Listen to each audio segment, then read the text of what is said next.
जैसे कि कृपाराम खेड़िया ने प्रथम सोरठे में बताया गया है कि जिस गांव में गुण और अवगुण के बीच में कोई भी अंतर नहीं समझा जाता, ऐसे स्थान पर रहने से अच्छा हमें कहाँ रहना चाहिए? निर्जन वन में रहना चाहिए। द्वितीय सोरठे में कवि ने बताया है कि केवल कोई भी कार्य बल, पराक्रम और हिम्मत के बिना नहीं हो सकता, यानी कार्य करने के लिए हमें बल, पराक्रम और हिम्मत होनी चाहिए।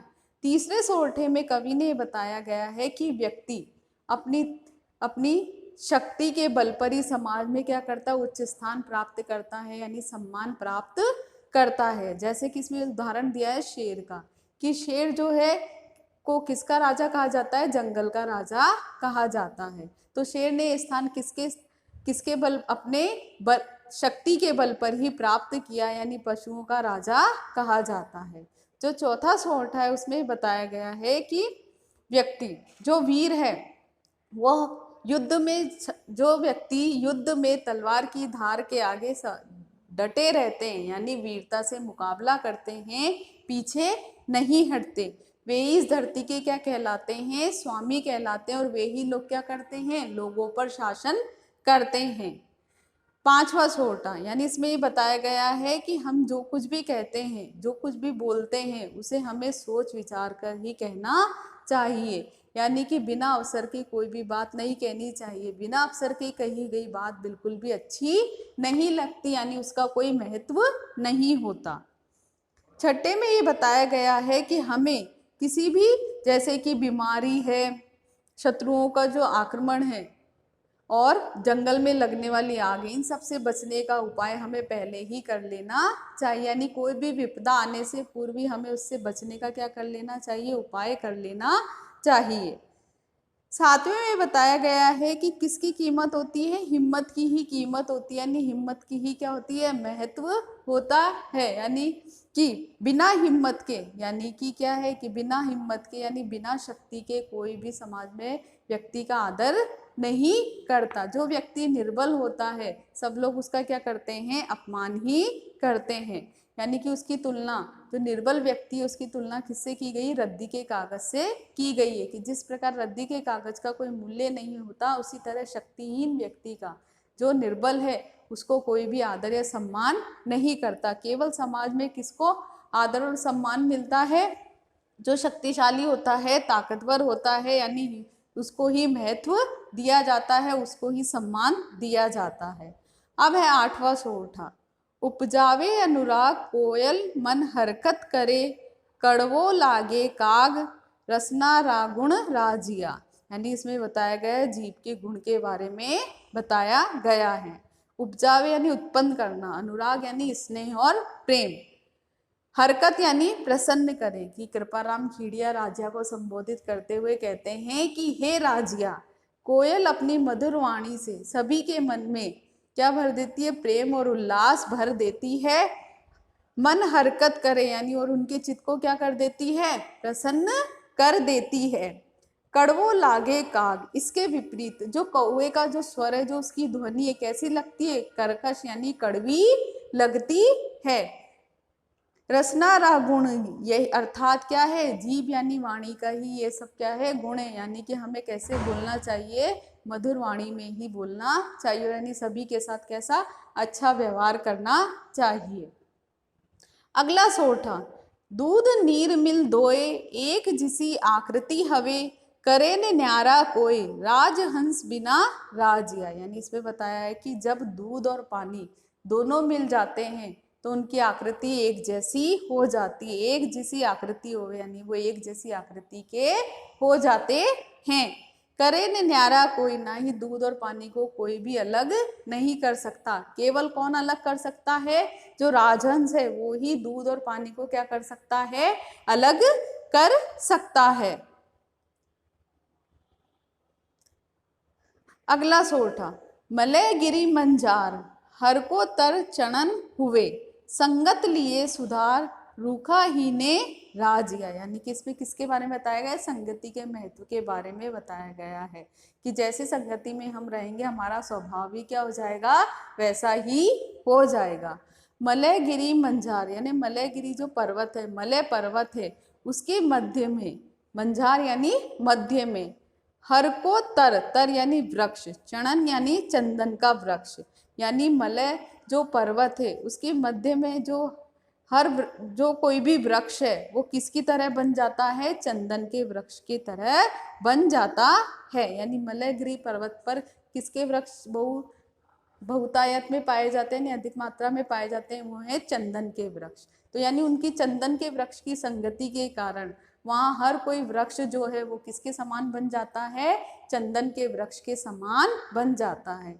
संगत लिए सुधार, यानी कि वहाँ पर संगति के कारण ही वृक्षों ने अपने स्वभाव में क्या कर लिया है, सुधार यानी परिवर्तन कर लिया है। रूखा ही ने राज्य, रूखा यानी वृक्ष, यानी मलय पर्वत पर जो वृक्ष हैं, जो सब वृक्ष है किसके समान सुगंधमय हो रहे, किसके समान सुगंधित हो रहे हैं, वो चंदन के वृक्ष के समान। यानी कि किसकी संगति में रहकर, चंदन के वृक्ष की संगति में रहकर उनसे भी किसकी, चंदन की ही खुशबू आने लगती है। सब किसका प्रभाव है, संगति का ही प्रभाव है। यानी हम जैसी संगति में रहेंगे हम वैसे ही बनेंगे। यानी हम अच्छे लोगों की संगति में रहेंगे तो हमें अच्छे गुणों का विकास होगा, यदि हम बुरे लोगों की संगति में रहेंगे तो हमें अवगुण आ जाएंगे। तो इसमें यही बताया है कि मलयगिरी पर्वत पर जो है हर कोई वृक्ष किसके समान बन जाता है, चंदन के वृक्ष के समान बन जाता है। और किसके कारण, केवल संगति के कारण ही उनमें क्या आ जाता है, यह सुधार आता है। अब है अगला सोठा, पाटा पीड़ उपाय तन लागा तरवारिया, वहे जीवरा घाव रति न उखद राजिया। तन यानी शरीर, पीड़ यानी पीड़ा, वेदना, रति मतलब थोड़ा भी, आखेद मतलब औषधि। यानी कि इसमें ये बताया गया है कि तन लागा तरवारिया, यानी कि शरीर पर तलवार के लगे हुए जो घाव हैं। पाटा पीड़ा उपाय, यानी कि शरीर पर तलवार से प्रहार किए हुए, कि पाटा पीड़ा उपाय तन लागा तरवारिया, वह जीवरा घाव रखी न ओखद राजिया। यानी कि इसमें बताया गया है कि कृपाराम जो है वो राजा को संबोधित करते हुए कहते हैं कि तन शरीर पर लगे हुए तलवार के जो घाव हैं उनसे तो क्या किया जाता है, उनको तो दूर किया जा सकता है, यानी उनसे बचा जा सकता है। और उसकी क्या मिल सकती है, दवाई भी मिल सकती है, औषधि मिल सकती है, और औषधि के द्वारा इन घावों को क्या किया जा सकता है, मिटाया जा सकता है, यानी ये घाव मिट सकते हैं। वह जीवरा घाव, लेकिन जो जीव के घाव है, रति न ओखद, यानी औखद यानी औषधि, लेकिन जो जीव के घाव है वे कभी भी नहीं मिटते। जो कड़वी वाणी है के जो घाव है, जो कटु वाणी के घाव है, वे कभी भी नहीं मिटते, वह क्या रहते हैं, अमिट रहते हैं। यानी यदि हम किसी से बुरे वचन या कटु वचन बोलते हैं तो उस व्यक्ति को क्या रहती है, वो बात हमेशा याद रहती है। इसलिए हमें क्या करना चाहिए, सभी से अच्छी वाणी यानी मधुर वाणी में बोलना चाहिए। यानी कि इस कवि ने 11वें सोरठे में बताया गया है कि शरीर पर जो तलवार के लगे हुए घाव है उनको तो क्या किया जा सकता है, दूर मिटाया जा सकता है। उसकी औषधि भी है, यानी औषधि से उन घावों को मिटाया जा सकता है। लेकिन जो कड़वी वाणी के जो घाव हैं वो कभी भी नहीं मिट सकते, यानी कि उनकी ना कोई दवा है और वो हमेशा क्या रहते हैं, अमिट रहते हैं, यानी कि वो कभी दूर नहीं होते। कौन से घाव, जो कड़वी वाणी के, जो कटु वाणी के जो घाव हैं। इसलिए हमें सबसे कैसे बोलना चाहिए, मधुर वाणी में बोलना चाहिए। मूसा ने मंजार हितकर बैठा एकण, सह जने संसार रस नह रसी राजिया। यानी कि 12वें सोरठे में कृपाराम खीड़िया ने बताया है कि जो दो विपरीत स्वभाव वाले व्यक्ति हैं उन दोनों में कभी भी क्या नहीं हो सकती, मित्रता नहीं हो सकती। इसमें उदाहरण में जैसे कि चूहा और बिल्ली के बारे में बताया गया। मूसा यानी चूहा, मंजार यानी बिल्ली। यानी कि कृपाराम खीड़िया राजिया को संबोधित करते हुए कहते हैं कि हे राजिया, बिल्ली को अपना क्या हितकर यानी भलाई करने वाला मानकर चूहा क्या करता है, उसके पास बैठ जाता है और बैठकर क्या कर लेता है, अपना ही हित कर लेता है। क्योंकि बिल्ली जो है वो चूहे का कभी भी क्या नहीं कर सकती है, भला नहीं कर सकती। यानी बिल्ली को अपना हितकर मानने वाला, यानी अपना भलाई करने वाला मानकर चूहा उसके पास बैठकर अपना ही अहित यानी अपना ही बुरा कर लेता है, क्योंकि बिल्ली कभी भी क्या है, चूहे का भला नहीं कर सकती। सह जाने संसार, यह बात क्या है, सारा संसार जाने यानी जानता है कि दोनों क्या है, विपरीत स्वभाव वाले हैं।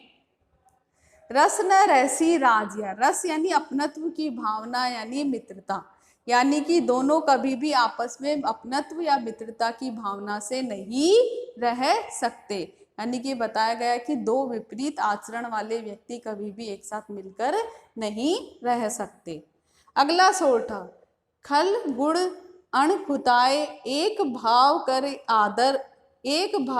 आदरे ते नगरी हुंताए रोही आछी राजिया। खल गुण अण खुंताए एक भाव कर आदरे ते नगरी हुंताए रोही आछी राजिया, यानी कि इसमें बताया गया है कि जहाँ पर किसमें गुण और अवगुणों के बीच में कोई भी अंतर नहीं किया जाता, दोनों को एक ही समान आदर और सम्मान प्राप्त होता है, तो वहाँ रहने से अच्छा है कि हमें कहाँ रहना चाहिए, निर्जन वन यानी एकांत स्थान पर रहना चाहिए। जैसे खल, खल यानी यहाँ पे खल जो है उसका उस शब्द के दो अर्थ हैं। खल यानी कि जो क्या होती है, जानवरों को जो खल या भूसी दी जाती है, और दूसरा अर्थ है दुष्ट लोगों से।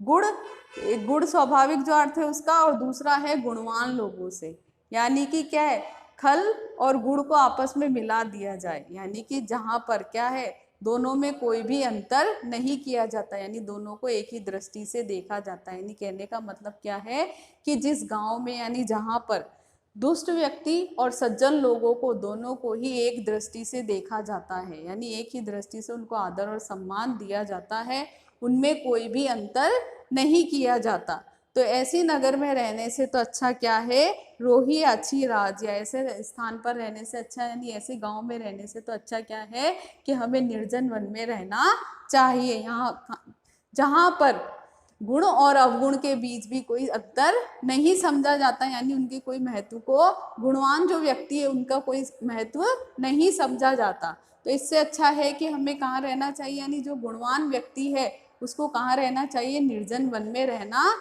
चाहिए। ऐसे गांव में रहने से तो अच्छा है जहां पर गुण और अवगुण में कोई भी अंतर नहीं किया जाता।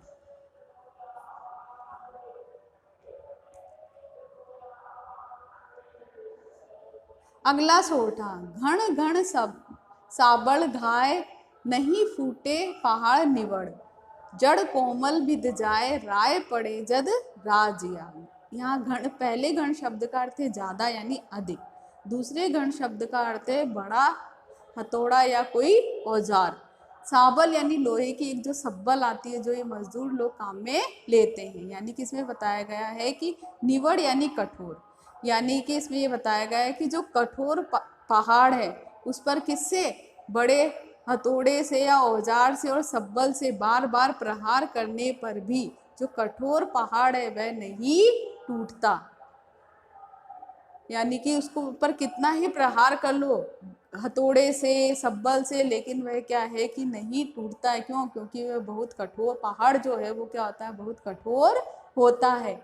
लेकिन यदि जड़ कोमल बिध जाए राय पड़े जद राजिया, राय यानी दरार, जड़, लेकिन जब पहाड़ की जो कोमल जड़ है यदि उसमें क्या पड़ जाए, दरार हो जाए, तो उस बिध जाए यानी उस पहाड़ को आसानी से क्या किया जा सकता है, उस पहाड़ को आसानी से क्या किया जाता है, तोड़ा जा सकता है। दरार पड़ने पर वह पहाड़ आसानी से टूट सकता है। यानी बताया गया है कि जो पहाड़ है उस पर घन यानी कि और सब्बल से बार बार प्रहार करने पर भी वह क्या है, पहाड़ टूटता नहीं है, लेकिन यदि उसकी जड़ जो है उसमें दरार पड़ जाए तो उस पहाड़ को क्या है, आसानी से तोड़ा जा सकता है।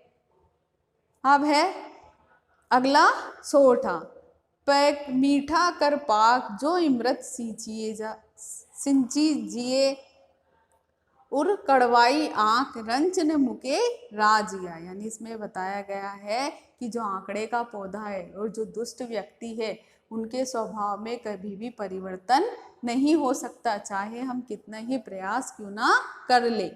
पे यानी दूध, मीठा कर पाक यानी पकाना, इमृत यानी अमृत, उर मतलब हृदय, कड़वाई मतलब कड़वा, आंख यानी आंकड़े का जो पौधा होता है वो, रंच मतलब थोड़ा भी, मुके यानी त्यागता, कि यानी कि क्या है कि आंकड़ा जो है उसमें यदि हम क्या दूध और मीठा मिलाकर चाहे उसको कितना भी पका लो और उसमें अमृत डालकर उसे चाहे कितना भी सींच लो यानी उसे कितना भी पका लो, लेकिन वो क्या है जो उसका गुण है, जो कड़वापन है वो कभी भी नहीं त्यागता, चाहे उसे तुम उसमें कितना ही मीठा डालकर पका लो, चाहे उसे तुम किससे अमृत डालकर सींच भी लो, तब भी वे अपने कड़वेपन को नहीं त्यागता है।